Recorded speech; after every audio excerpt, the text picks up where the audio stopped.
So in this video I'm going to talk you through the use of speed limiter and cruise control in majority of the cars in the Peugeot and Citroen range. If they feature this secondary stem here behind the steering wheel, then the operation is largely the same, although the display that you see upon using it may vary slightly.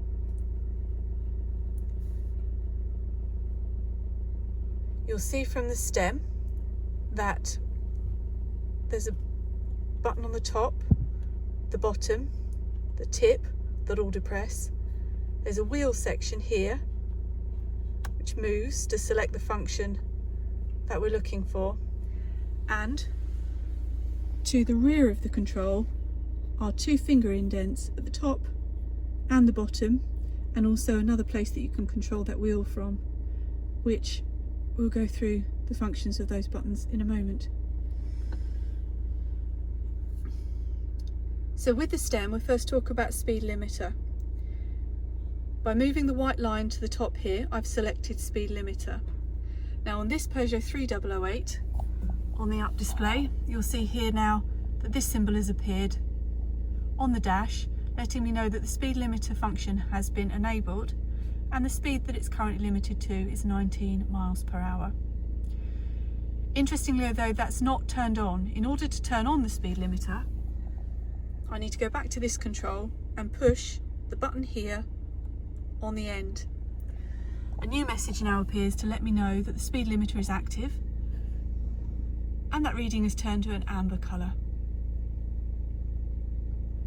If I want to change the speed that my vehicle is limited to, returning to this control, but now using the controls on the back, my top finger will take the speed up, my bottom finger will take it down again. In this case, I'm going to choose to limit the speed to 30 miles an hour. This means now that if I absent-mindedly accelerate, just gently, the car will not move above the 30 miles an hour, and that reading will flash at me to let me know that I'm pushing the accelerator down harder than a speed of 30 miles per hour. If there's a safety situation and I accelerate hard, then that will override the speed limiter. Now the next function is cruise control. Returning down here again, I'm now going to use that control in the middle to turn it down to the bottom to the cruise function. That's now set with the white line to the base, and we see a different picture up on the dash just here. Now cruise control will only work when you're going along in the vehicle. You need to be to a minimum speed and also in third gear or above. When we look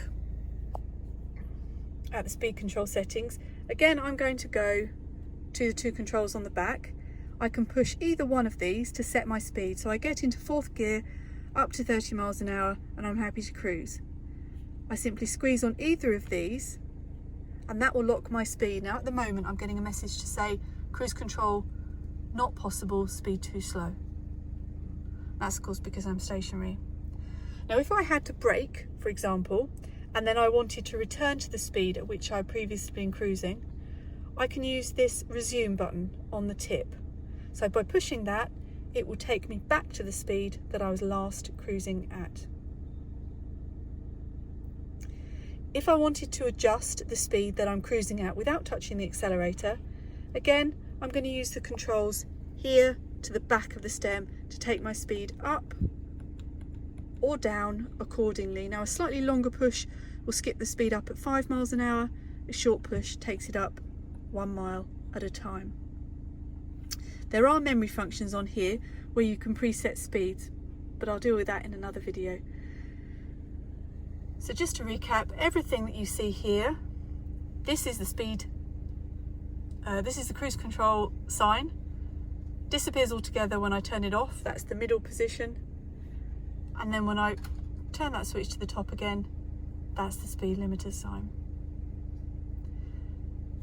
And this is common to any Peugeot or Citroen, where you find this additional stem just below the indicator on the left hand side of the steering wheel.